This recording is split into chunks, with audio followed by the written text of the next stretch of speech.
Hey guys, Evan Dammarell here, co-host of Locked On Cavs. Just letting you know, I decided to join Gavin from Locked On Knicks to talk about the upcoming Cavs Knicks game tonight on Friday, March 31st. And also, we kind of look ahead to what the playoff series can unfold. So, just to get a little change in formula. Thank you again for making us your first listen every day, whether you find it anywhere on your podcast. We, as always, appreciate it. And I also want to remind you that today's episode of Locked On Cavs is brought to you by FanDuel Sportsbook, the official sportsbook of Locked On. Make every moment more. Visit FanDuel.com/Locked On today to get started. You are Locked On Cavs, your daily Cleveland Cavaliers podcast.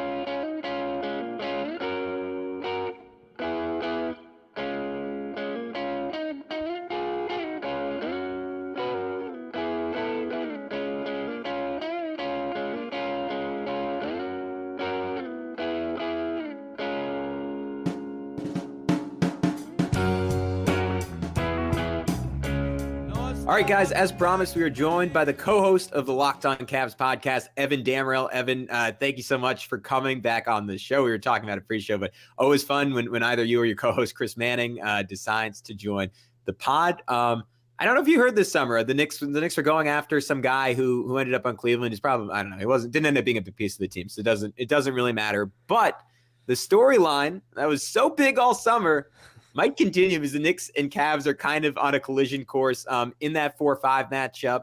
I just want to start off as big picture as possible. I mean, what's the state of the Cavs right now? How are you feeling? I think, as Darius Garland would say, the vibes are immaculate. I think heading into the season. Just to be clear, that is also a Jalen Brunson quote, and now I'm kind of curious who said it first, because that Jalen Brunson is known for saying that. So. Well, Garland first said it during the preseason, just like how are the vibes around the team, and I think it's kind of stuck through. Obviously the Atlanta stinker the other night notwithstanding, but the Cavs have been playing pretty well. A lot of folks are saying they're peaking. I think that's a little disingenuous, just because I think just with how young this roster is and how much there's just room for improvement, whether it's from Garland, Evan Mobley, even Jared Allen, who's showing a little bit of just some juice too, and then obviously the elephant in the room when it comes to just the common thread between the Knicks and the Cavs is Donovan Mitchell. It's absurd to look at how he's had so much mileage on his body up to this point in his NBA career, and how he has just done so many incredible things, especially in the playoffs of the Jazz, that right now with Cleveland is arguably the best season of his NBA career. Like, he should be on the All-NBA team. He may not be first or second. He could be third, but he's somewhere in that mix for the guard spot as well. It's going to be tough, but the Cavs are just doing really, really well at the end of the day. And I think heading into this year, the expectation was playoffs. And when Donovan Mitchell arrived and after they clinched the playoff berth, he said, I made it very clear to these guys, like, the expectation is we are going to make the playoffs. But now that they're there, they kind of need to prove they belong a little bit in the grand scheme of the Eastern Conference. I think the Knicks kind of have the same, not a similar issue just because they have more playoff experience in Cleveland, but they want to prove that they belong in the Eastern Conference at the end of the day with the Bostons, the Milwaukees, depending on how you feel, the Philadelphia 76ers of the world, just be like that upper echelon of saying, like, hey, we're not here just to make the playoffs. We're here to make some noise, maybe win the conference title and represent the East in the NBA Finals. And I'm not saying Cleveland or it depends on how you feel about New York are going to be there this season just because Boston and Milwaukee are really freaking good this year, but they're both in a really good space right now. And I'm going to pass the rock back to you. Like, what's the current state of the Knicks right now? Because I was in New York for when the Cavs were playing Brooklyn, and obviously it's a Knicks town in New York, but I couldn't get quite a finger on the pulse of how things were going in the state of the team because they lost to the Wolves when I was there, and like that was kind of a frustrating loss, I'd say, if you're just a Knicks fan. And then they suffered another ugly loss, I believe, to the Magic, to Orlando as well when I was in town too. So like it's hard to get a full scope of things just based on a 1 week in New York City. So I want to know like the full scope of things. Like how are things going for the Knicks right now? Yeah. So, I mean, before that, they were really, really good, right? They had, what was it? The 9-game winning streak after getting Josh Hart. And in that stretch, the back-to-back wins over the Celtics and the Heat were a high point that certainly they haven't hit since I've been covering the team. You'd have to go back to the 12-13 season, particularly the start of that year, where I think people were talking about the Knicks as legitimate NBA title contenders, as kind of the primary challengers to the super team Miami Heat at that time. But I can't remember 2 wins that good. Like I'm not even saying like back to back or anything. Like I just can't remember 2 wins that good, and that they were consecutive and that they involved Emmanuel Quickly, a guy who has had his fair share of doubters this year, myself included, when he was really struggling at the earlier in the season, and a lot of us on the Knicks beat were sort of like, all right, ultimately, what's the deal with this guy? Is it going to click? Is he going to emerge? Is there going to be any kind of consistency there, or is he just sort of is who he is, which is like a nice bench player, nothing more? And then you go from that to him ripping off 35 points against the Celtics, like a ridiculous defensive performance, like a couple blocks, couple of steals, and basically like not single-handedly, because a bunch of guys played well, like particularly Julius Randle in that game, but like he was the difference maker against at the time the team with the best record in the NBA. So that felt monumental, and it just felt like they were never going to lose. And then Jalen Brunson gets hurt, comes back, gets hurt again, and it's caused some choppiness. And I think my biggest concern at this point is kind of centers around Julius Randle, but really it's sort of team wide. Like, how is this team going to handle like playoff pressure, and even more so than playoff pressure, playoff game planning? Because we saw a team like you referenced 2 years ago when we played the Hawks, a team that was excellent during the regular season, and then this is pretty common with Tom Thibodeau teams. They didn't really have another gear because Tibbs pushes every possible lever to get a team to peak during the regular season, and then in turn you get to the playoffs and you're like, all right, we're still doing the same thing, and other teams are taking it up to even another level. And then if you want to go even more specific than that, Julius Randle's ability to handle double teams, to handle junk defenses, and Jalen Brunson's as well, because he's never, I mean, like, I guess like a little bit in that Jazz series, but he's never had a full series of defensive game planning against him from a defense like what the Knicks would see in Cleveland. So if I'm looking at concerns, that's kind of where I'm at. But I want to circle back to Donovan Mitchell. Offensively, like, I mean, at least as a scorer, he is unquestionably having a career season. I mean, shooting far and away the best. He's never been over 45% from the field. He is just under 48% from the field this season. Second highest 3-point percentage of his career, second most 3-point attempts for his career high at the foul line, career high 27.5 points per game, and never been over 26.5 points per game. So that is unquestionable. I think when the Knicks were looking at Donovan Mitchell, the question marks were one is defense, two, like, can he, like, obviously he can pass the basketball. Can he share the ball? Can he proactively make unselfish plays, particularly with someone like Darius Garland? How have those elements kind of clicked for him or not clicked for him? So it's surprising to say this, but and I kind of pinch myself sometimes when I am saying it, but Donovan Mitchell has become a two-way player for the Cavs, and maybe his former Jazz teammates and former coach Quinn Snyder are kicking themselves a little bit, but when Mitchell arrived to Cleveland, he owned up to it. He's like, I was not good in that last playoff series against Dallas. Like, Jalen Brunson and Luka Doncic took turns picking me apart. Like, he didn't go that deep, but like, he was very cognizant and aware of the fact that like he hasn't been good historically on defense, and that this is a Cavs team that prides itself on its defensive acumen and just takes the defensive first approach. And it's shown, because Cleveland is probably the top defensive team in the NBA. It depends on how you feel about certain squads surrounding them, but they're up there for sure. But a lot of it is Donovan Mitchell buying into what GB Bickerstaff is selling, and maybe I do think just in Utah, he was asked to do so much on offense on a night-to-night basis that having these younger legs, whether it's Darius Garland, and Mitchell has said this, like, there's no disrespect to like Ricky Rubio or Mike Conley or even Hollow Neto at times, but like Darius Garland's a different breed of player that he's played alongside, and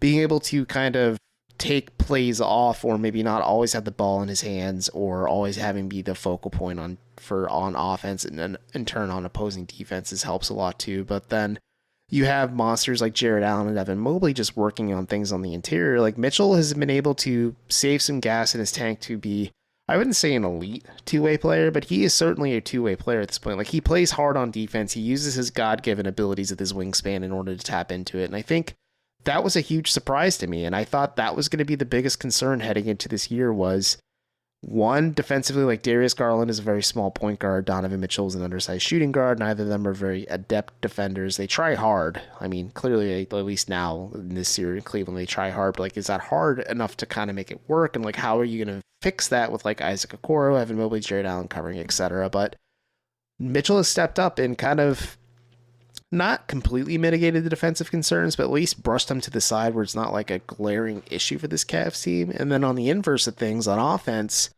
that was my other concern, is just because Darius Garland has a breakout all-star campaign in his third season, and he kind of hit a stratosphere that not many of us were expecting he would, but it made you really excited about his long-term potential.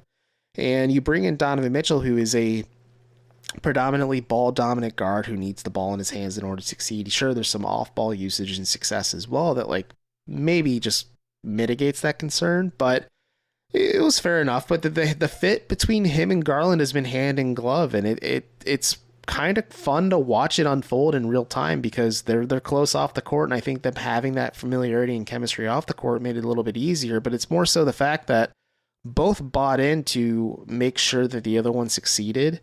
And it's just been kind of crazy. Like Garland is putting up better averages, or he's putting up the same averages as last year, but on better like statistical numbers next to Mitchell, which is kind of crazy to wrap your head around. And it's a very solid baseline for those two to build off one another, because you look at teams who made like the big splashy moves this last offseason, whether it's Cleveland with Mitchell or Atlanta with DeJounte Murray or Minnesota with Rudy Gobert, like the Cavs are the ones who haven't had a lot of those growing pains that the Hawks and the Wolves have had to deal with.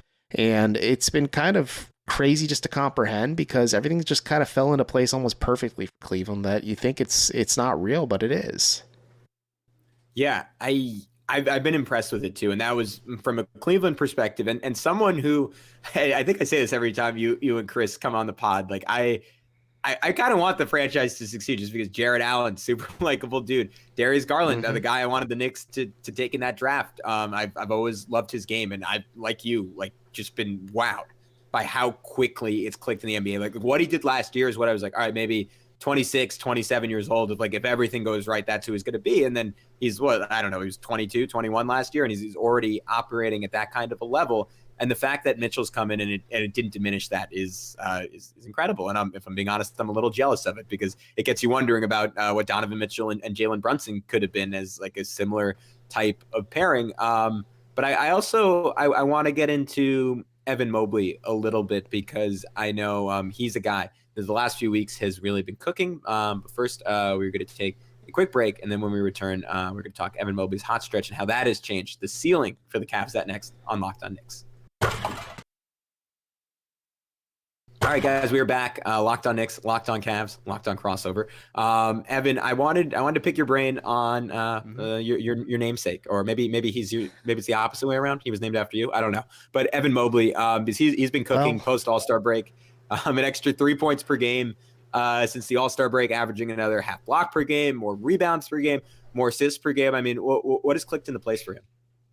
It's so fascinating to watch Evan Mobley function as a player because his rookie season, he was kind of that conduit, the flashpoint that made Cleveland a winning squad because as a rookie, he was wholly committed to improving Cleveland on the defensive side of the ball. And he does so many little things, whether it's paint protection, isolation defense, perimeter defense, like he does everything at once. And he is, as my co-host would say, a bit of an alien in terms of just defensive concepts. And then like even JB Bickerstaff has said the same thing. Like when you look at rookies, like Evan Mobley, like a lot of those guys will come in and say, okay, I want 10, 15 shots a night and I'm going to mess up the offensive flow and not really try on defense because you're chasing stats and you're trying to learn how to grow offensively. Whereas Evan Mobley's like, no, I don't need that many shots. I'm comfortable averaging 10, 15 points, but I'd rather play stellar defense and have that lead to winning. And it built such a rock solid foundation that it was hard to fathom what he could be this year, but you're starting to see it kind of crystallize as his offensive game catches up. But the defensive component is just incredible. Like I think about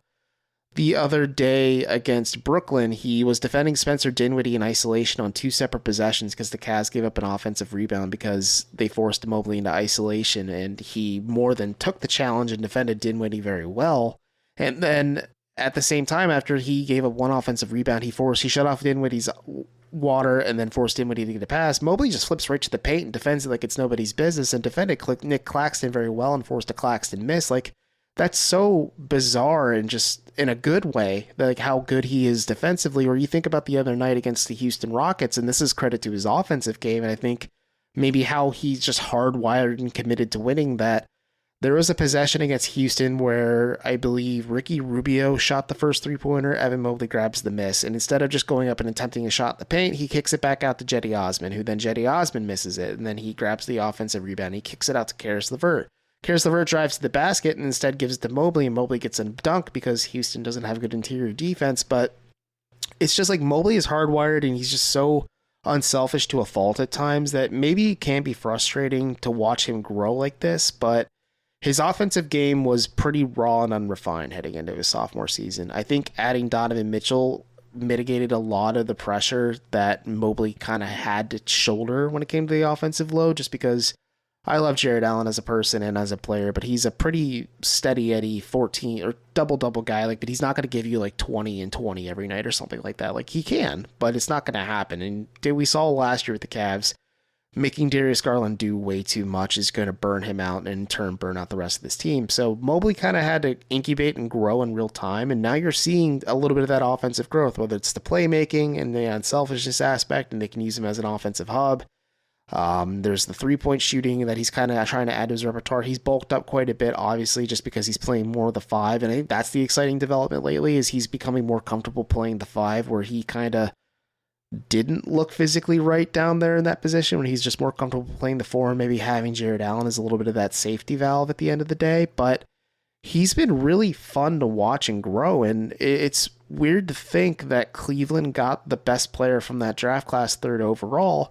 And again, he's on this trajectory where he's entering the playoffs as Cleveland's 3rd best player. He could finish as Cleveland's 2nd best player, depending on how it goes, just because this growth is just so all over the place in a positive direction, that heading into next season, like, Cleveland could have Evan Mobley as their 2nd best player and on path to becoming their best player overall. It's just, and when you look into the Knicks aspect in like a playoffs, like, I'm morbidly curious to see how the Cavs defend Julius Randle, and more than anything, how does Evan Mobley handle Julius Randle, because he does struggle with stretchier bigs at times, and I think that is going to be the next assignment for him, is figuring out how to defend guys the same size as him that maybe weigh more than him but are able to stretch it from the floor out there.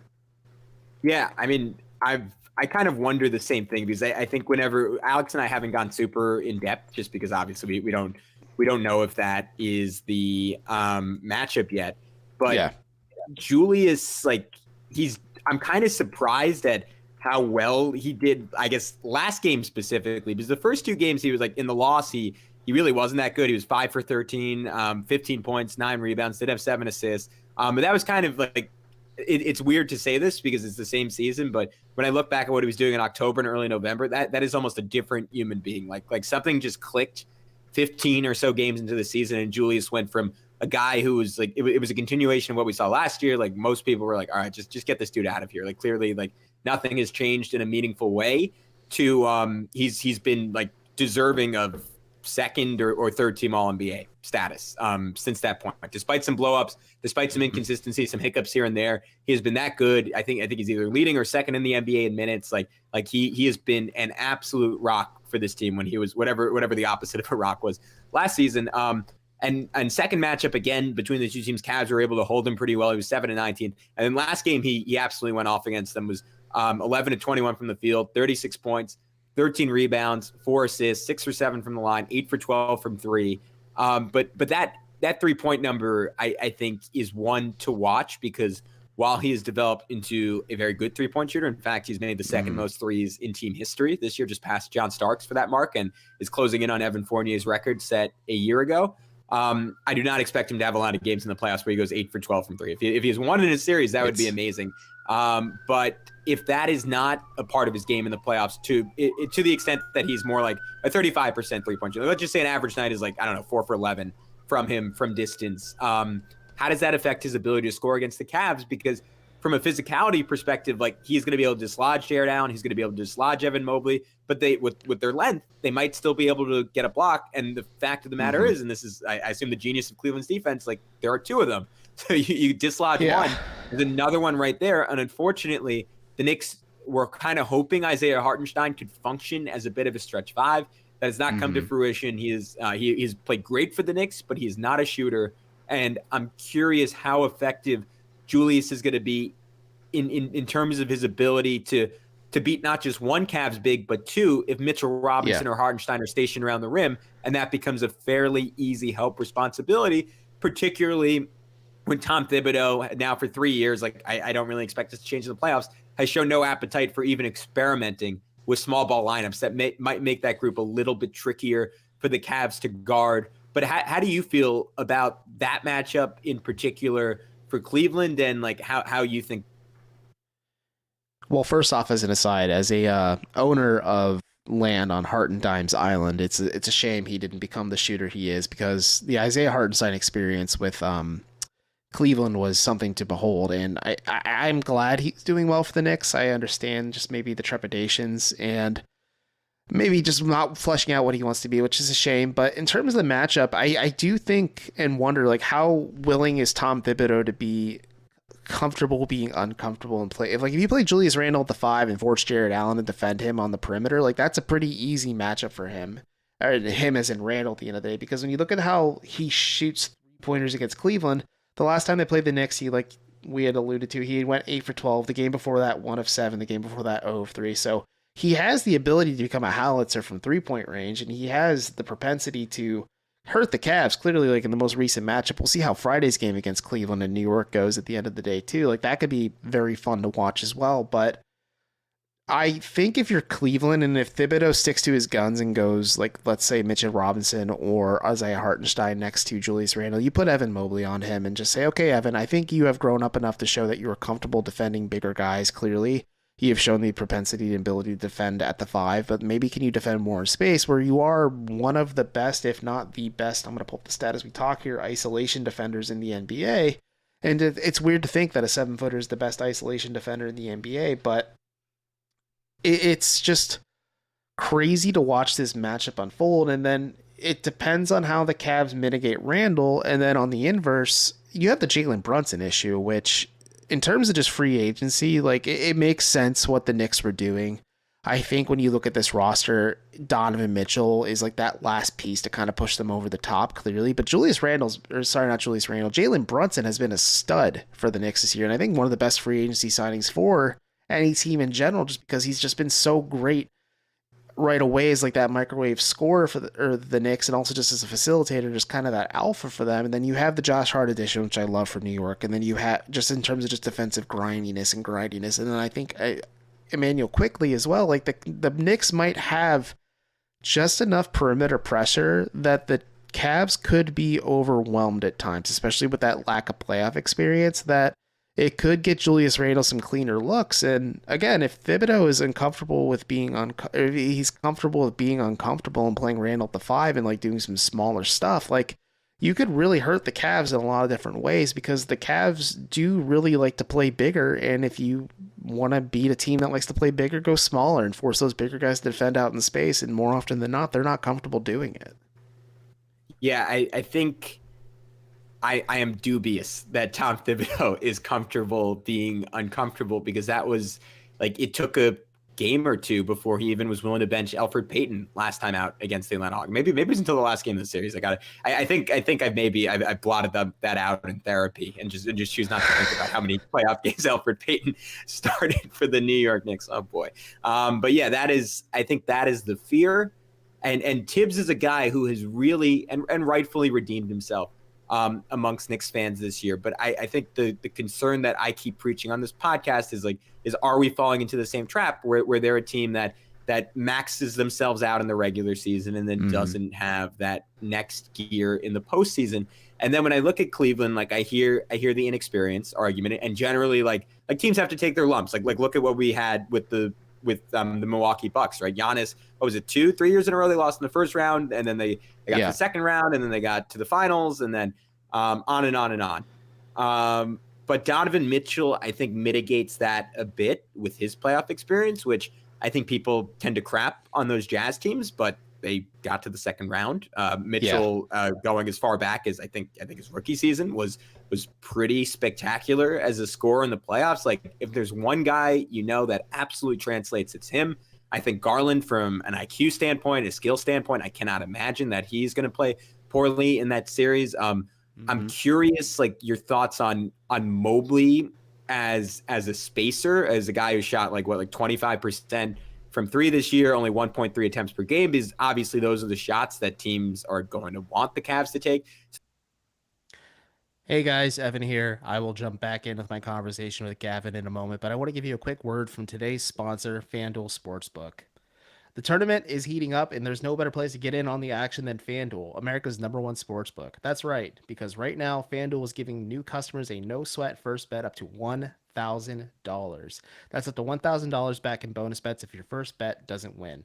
Just go to FanDuel.com/lockedon and sign up today to claim your first no sweat first bet. And then you can wager on everything from money line to point spreads to which team will be cutting down the net in March Madness. And it's all on an app that's safe, secure, and super easy to use. So don't miss out on your shot for a no sweat first bet up to 1,000 big ones when you join FanDuel today. Just go to FanDuel.com/lockedon to sign up.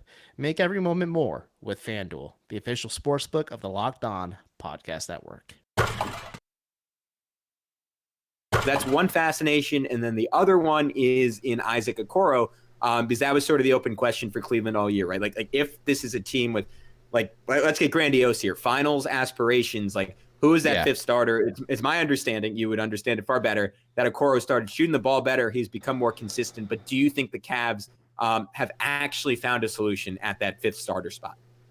I think they have for now. I think they're going to utilize the playoffs. Like the Cavs are an organization that obviously all NBA teams operate like this. They don't operate within the moment or within the lens of a single playoff series or like 2-3 weeks of play, unless like it's an immediate concern. Like last year when Ricky Rubio tore his ACL and Darius Garland was dealing with back issues, it was clear Kevin Pangos just wasn't an NBA caliber point guard, which forced Cleveland to trade for Rajon Rondo. But when you're talking about the spacing concerns, I think it's real. I think Mobley trying more three-pointers is a good thing. He's been practicing them all year long. He's been working with Luke Walton exclusively on just kind of being like that Swiss Army knife as a bigger player and just becoming more comfortable as a shooter. And I think you're still waiting for that leap.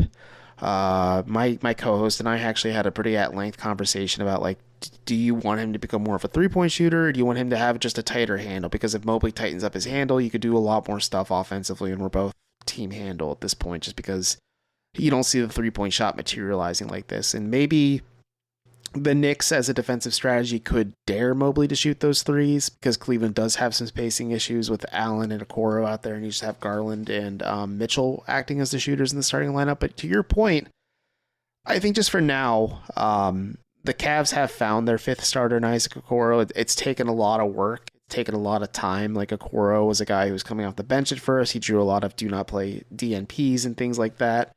There was times he was in the rotation. There was times he was starting. There was times just like there's a lot of stuff going around, but like he started to kind of put it all together. And for the Cavs to gel at that fifth banana option, they need a guy who's comfortable not getting a ton of shots some nights, maybe only putting up 8 to 10 points per game, maybe 15 every now and then too. Is comfortable enough when teams or when he gets a 3-point opportunity to take it. And you look at that game against Brooklyn, like he hits the game-winning three. That's the biggest shot of his NBA career up to this point. It's the first game winner of his career, technically speaking, as well. But Isaac Okoro, you see more often than not, defenses will sag off of him, and you need to see him take advantage of that and make opposing defenses pay for that, because it can be a point of frustration. You saw it a lot last season. You see it a lot this year. Teams that are smart defensively will probably try to hide their best defender on Isaac Okoro and let them function off ball and just wreak havoc, whether it's in the paint or on the perimeter through double teams and just creating pressure that way. Boston being the best example of this, where they would take turns hiding Jason Tatum or Jaylen Brown off of Okoro and then using that size and just athleticism to wreak havoc against Mitchell or Garland, or last season it was Sexton and Garland. But it's just an interesting formula, but Okoro just needs to keep making opposing defenses pay. I asked him, do you feel disrespected? He's like, no, not really. He's like, I understand why they do it, but I just got to learn to take advantage of the clean opportunities in front of me. And he shoots it with confidence, but there are times he makes them, there are times he doesn't, and that kind of just clunks up and clogs up the offense a little bit, because then there's a lack of perimeter pressure, and it gives you less clean looks inside for Jarrett Allen and Evan Mobley, because teams are just going to start walling the Cavs off if Okoro's shots aren't falling. And then there's times Mitchell's shot won't go. There's times Garland's shot won't go. And to your point, the playoff pressure, I think Garland's game translates well. I think there is going to be a little bit of some growing pains just because the playoffs are such a different beast. I think having Donovan Mitchell as that safety valve at the end of the day helps a lot too, because you've seen it a lot this season where the Cavs just don't have it offensively and they just give the ball to Donovan and say, okay, we need you to dig us out of this one. And he finds a way to do it. Sometimes they win, more often than not they win, but sometimes there are some losses in that formula too. But you don't want that to be your MO heading into the playoffs. So we'll see how it translates. I want to be cautiously optimistic about how it looks, but the spacing stuff is still a real concern, and I don't think the starting 3 spot will really be addressed until this offseason.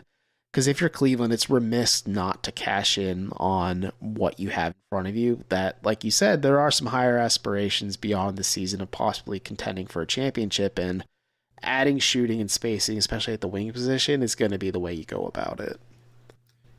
Is there a preference amongst Cavs fans in terms of who you ultimately want to play? Obviously, there's still a world, even if it's not exceptionally likely, that you guys go up to the 3 seed, only 2 games back of the Sixers. The Nets 2.5 back of the Knicks, the Heat 3 back of the Knicks. In all likelihood, this will be the matchup. But what is sort of the discourse in Cavs Nation of like what you guys would prefer the matchup to be? I know for a fact everyone wants to avoid Miami like the plague because, as Bill Simmons said, they're just zombies. And I think Eric Spoelstra, Bam Adebayo, and Jimmy Butler in a best-of-7 series in your first time in the playoffs does not sound like a fun time if you're the Cavs. Like you said, I think it's going to be New York, and I think just for me, as somebody who enjoys basketball quite a bit, I think the off-court intrigue of like, oh, Donovan Mitchell fully expected to be with the Knicks, and so did all of us, and he's with the Cavs, but now he's taking the Cavs to the playoffs for the first time without LeBron since the 97-98 season against his favorite team growing up, and just like in his hometown in the Garden and everything else. Like, there's a lot of intrigue there. Ideally, I think a lot of fans would like to play Brooklyn. I know there's a lot of theatrics and drama, whether it's Mitchell ending Yuta Watanabe's career for a second or Isaac Okoro hitting that game-winning three-pointer, but the Knicks have some legitimate star power in Brunson and Randle, and like Tom Thibodeau is a very well-adjusted coach in terms of just like maximizing the potential of his team. Maybe he doesn't hit that gear, but at least you know that you'll get a full-out effort from the Knicks or just any Tom Thibodeau coach team. So you're looking at that and just how the Nets, I question Jacques Vaughn as the long-term answer as the coach for the Nets. I think Mikal Bridges has emerged as a star, but the Nets have just like a collection of role players, and sure, they have a lot of players that can hit pressure points for the Cavs on the perimeter because they have Royce O'Neal, Cam Johnson, Bridges, as I mentioned, Yuta Watanabe as well. Like, they have a lot of dudes, and like Nick Claxton on the interior really frustrated Jared Allen and Evan Mobley as of late, but I think the Nets would just like be the easiest path. And as you said, maybe Cleveland does jump up to that 3 seed because at this point, I think they're looking to avoid Milwaukee as much as possible if they want to try and get to the conference finals. I think any team logically wants to avoid Milwaukee at this point. But right now, ideally, it would be the Nets. You avoid the Heat at all costs. But I think just the Knicks and the Cavs are on a collision course with one another just because that loss against Atlanta that might be the difference maker for Cleveland, and who knows, it could be decided on Friday when Cleveland and New York face each other for the last time this season. It could be a little bit of a glimpse of like not a full playoff preview, maybe you see some of the most vanilla basketball possible because neither coach wants to show their hand, but maybe we'll see something weird too. Maybe there'll be a guy who emerges and you're like, okay, this guy could be the difference maker for either team, whether it's like, let's say it's like Lamar Stevens or Jetty Osman or Karis LeVert for the Cavs, or in the Knicks case it's like Emmanuel Quickley, or it's maybe RJ Barrett kind of gets out of this funk he's been going through lately as well too. Like, I haven't even talked about Barrett. Like, I think he could be a defensive stud against the Cavs at times and just kind of force the other one, whether it's Garland or Mitchell, to do something for them. Like, it's going to be an interesting matchup on Friday when these two teams play each other, because I don't think it's going to be a full preview, but it could definitely be like, okay, what is the general vibe surrounding these two squads going into just this matchup and possibly a future playoff series?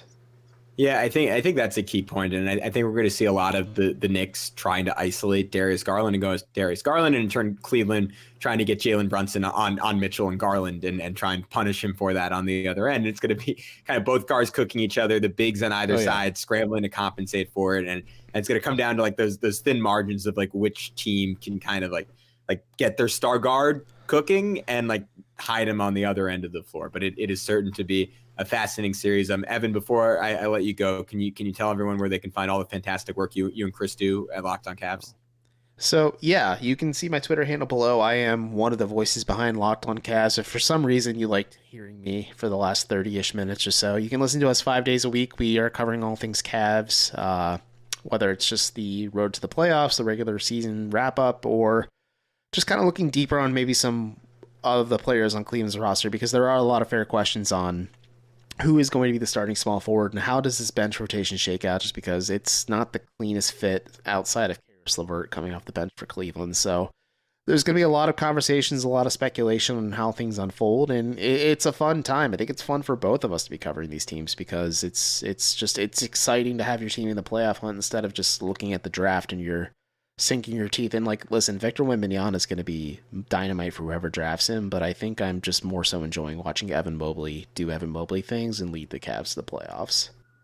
Yeah, I could feel like the stress leave my body, as you said, because normally at this point you're like, all right, we got to do 3 game recaps, two draft podcasts a week, right? I mean, that's been the formula for us the last few years. I mean, you guys obviously had the breakout last year. We had the breakout 2 years ago, but it is nice to be in a state of also, I mean, not just contention, but also sustainability. And I got to imagine, not to reignite the conversation, but those LeBron teams, like on one hand, like title contenders, but also like, oh, this could end whenever LeBron decides he wants to go somewhere else. So I think having the consistency and having a future to look towards is nice for both of us. But real quick, for those of you listening on the Locked On Cavs side of things, I'm Gavin Shaw. You can find us on Twitter at Locked On Knicks. My co-host at the Alex Wolf on Twitter. He also runs a great website called The Strickland that has amazing Knicks coverage. So certainly go check them out. But until next time, for Evan, I'm Gavin. We will talk to you soon, respectively, on Locked On Knicks and Locked On Cavs. Peace out. That was great. Thanks, man.